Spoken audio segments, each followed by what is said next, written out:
about this report here. So Like, subscribe, and hit that bell. ESPN Cleveland dropped this report a few hours ago. Now, this is what they said. They said no final decision has been made on head coach Kevin Stefanski's future with the Browns. If Jimmy Haslam decides to move on, they mentioned that Kevin will be a top candidate on the market. Will he be the coach? And I just got to be honest with y'all. I don't know. Do I want him to be the coach? No, I don't. So right now, do I want Shedeur in Cleveland? At this point, I want to go with whatever God allows Shedeur to be. That's the best way to put it. Now, is I'm mad that he's in Cleveland? Yes, I do be mad that he's there because they don't know how to handle business, right? But I'm solely against the Browns? No. I just don't like the way that they've been going about dealing with Shedeur. But wherever God wants him to be, that's where I want him to be because that's where he's about to be rewarded for sabotaging Shedeur Sanders. This is an inside thing.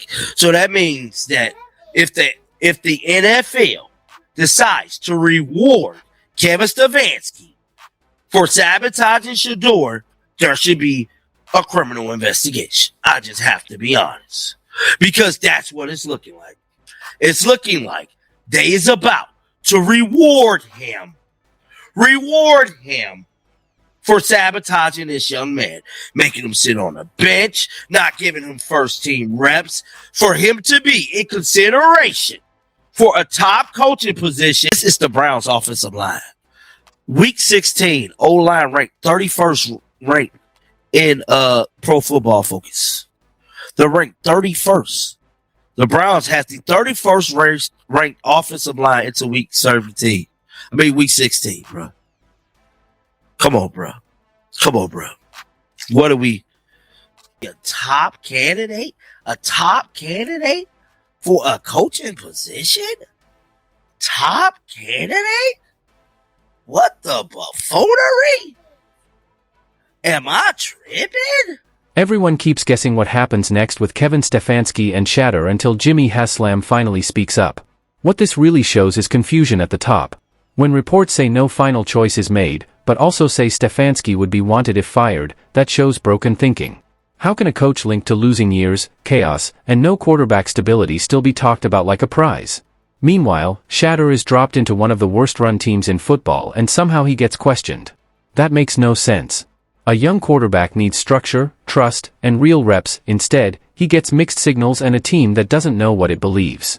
If the Browns had real clarity, would this talk even exist? Be honest about Shedeur. The frustration isn't really about him. It's about the Browns failing to develop talent. Sitting a young quarterback, limiting reps, then acting shocked when things fail is backwards football. How does that help him grow? How does that set him up to succeed? You can hate that he's in Cleveland without hating him personally. That proves the point. The anger comes from seeing the same mistakes repeat. If Shedeur struggles in a broken system, is that on him or the people who built it? Wherever he succeeds, it will say more about the organization than Shedeur himself. Now let's talk about Stefanski and the front office. How does a coach tied to a bottom-ranked line, poor rhythm, and quarterback confusion get viewed as valuable? Protection ranks near the bottom, yet it's ignored.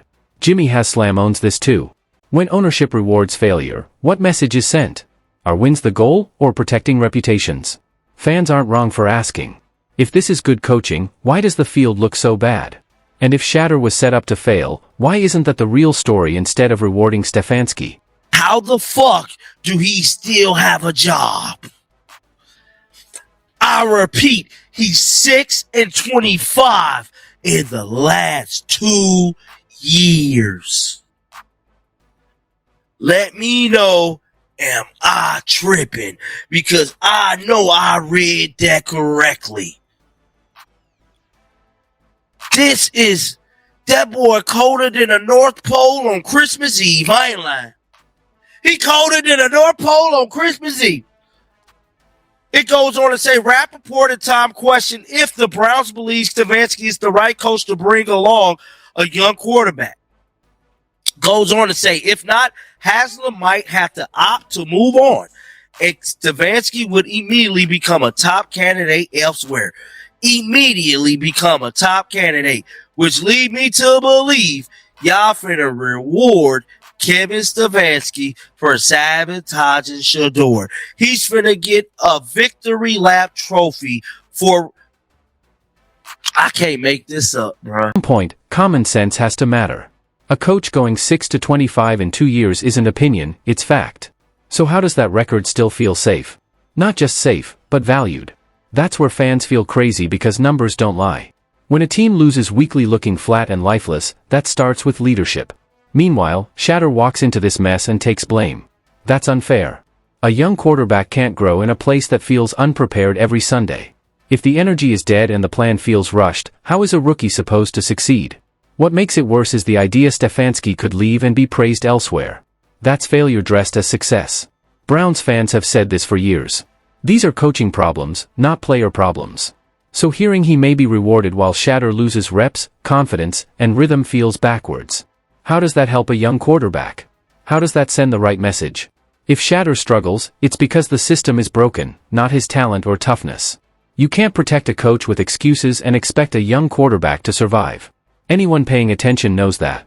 Goes on to say, since 2020, the Browns fans have complained about Kevin Stefanski play calling, clock managing, and situational decisions, making the team constantly look unprepared and undisciplined. So y'all mean to tell me this unprepared, because I gotta let you, I wasn't watching the Browns before Shedeur got there, and I'm pretty sure a lot of you probably weren't watching them either like that if you don't live in Cleveland.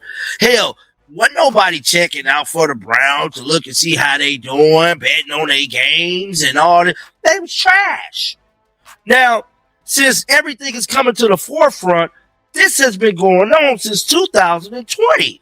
2020 of them not making sure the players are prepared. Let's be honest for a moment. A lot of people were not paying attention to the Browns before Shedeur arrived. That's just reality. If you didn't live in Cleveland, you weren't watching. You weren't betting on their games and you weren't studying how they operated each week. They were already bad. Now that the spotlight is on them, everything is being exposed. And the crazy part is none of this is new. It didn't start with Shedeur. This goes back years. Around 2020, the same problems kept showing up. Players looking confused, slow starts, bad timing, and a team that never looks fully ready at kickoff. So why is this suddenly shocking? And why are people acting like this is just one bad season? That's where Stefanski deserves real questions. How do players keep looking unprepared at game time? How does it happen across different seasons, rosters, and situations? That's coaching. That's leadership. That's planning. What's happening during the week? What are they doing in practice? What message is being sent in meetings? When the same problems show up year after year, that's not bad luck. That's a pattern. If this has been happening since 2020, why was it ignored so long? Why didn't anyone say, this isn't acceptable football? So how many quarterbacks have to struggle before we stop blaming them? How many sloppy starts before we admit the coach isn't setting the tone? How long do you call someone smart when the team looks lost? And why should a young player like Shedeur pay for problems that existed before he arrived? If the Browns have been unprepared for years, why is Stefanski still protected? And if this is the standard, what are they even building? We just seen this. We just seen this last week with the whole wristband, Shedeur wristband. You know, he didn't have the plays. He didn't have the, what the hell is this? He looking like, this ain't what we went over. Now, come to find out, it was the wrong plays. It was the wrong plays. They gave the young man the wrong plays. Now, that lead me to believe Kevin Stefanski is not qualified to be a good coach. How? How is Kevin Stefanski being a good coach even in the same sentence with the word good? I don't know. Despite being an offensive specialist, Stefanski offense in Cleveland have never finished higher than 14th in yards and 10th in points. The offense finished 32nd and 28th last year and is currently ranked 29th and 30th this season.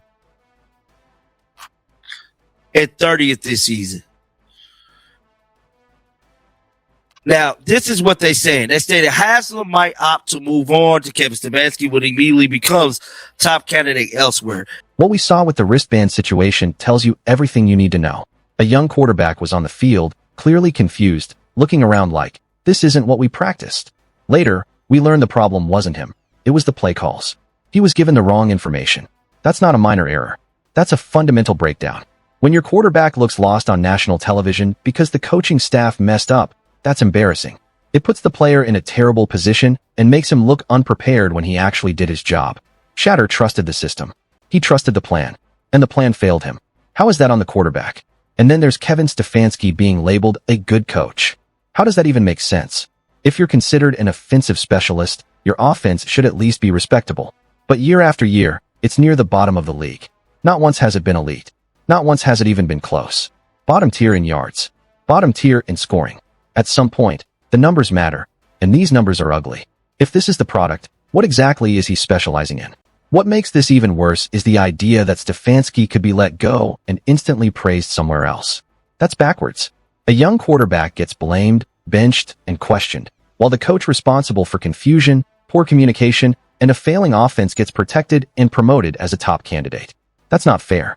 That's not logical. Shedeur hasn't been put in a position to win, to grow, or even to play with confidence. Yet he's still expected to carry the weight of a broken system. If anyone deserves patience and support, it's the young quarterback. If anyone deserves real heat, it's the coach who keeps getting excuses while the same problems repeat year after year. And this is why NFL insiders are shocked. Failure keeps getting protected, while the quarterback takes the blame. If this is the standard, then the Browns aren't serious about winning or developing talent. If you want real football talk with no filter, like, subscribe, and turn on notifications so you don't miss what's next. And tell me, do you think Shedeur was set up to fail in Cleveland just so Kevin Stefanski could be protected?